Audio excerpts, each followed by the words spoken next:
People are everywhere walking with their identities. You know, you don't leave your identity outside the therapy room when you come in. You don't change from bringing in your white identity or your Puerto Rican identity or your gender. You don't change from being a man or a female when you come into therapy. In order to really understand a person, we need to be able to take account to the multiple identities. So we can't just talk about someone as a woman and think that we're really understanding them if we don't take into account that this woman has a particular sexual orientation, has a particular race or ethnicity.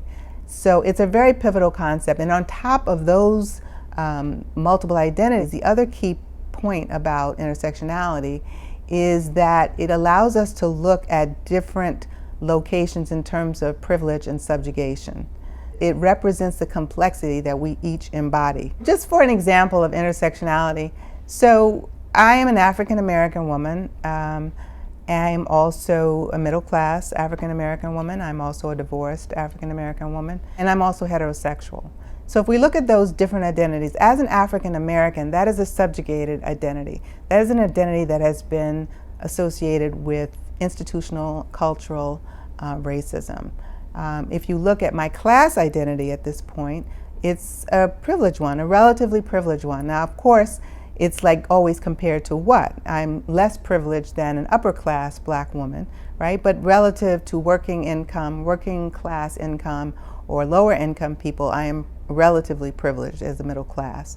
So, and if we talk about my status as heterosexual, that's also a privileged identity. Most people are going to have identities that are both privileged, and they will also have some identities that are subjugated or devalued.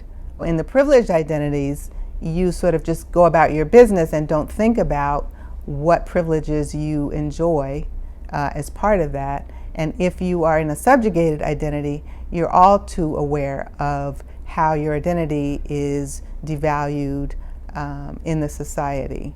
And so it then allows us to be more complex about the ways in which we either use our privilege and how we can work on that, as well as how we need to work on those identities where we are marginalized and some of the effects that that has on us and our families.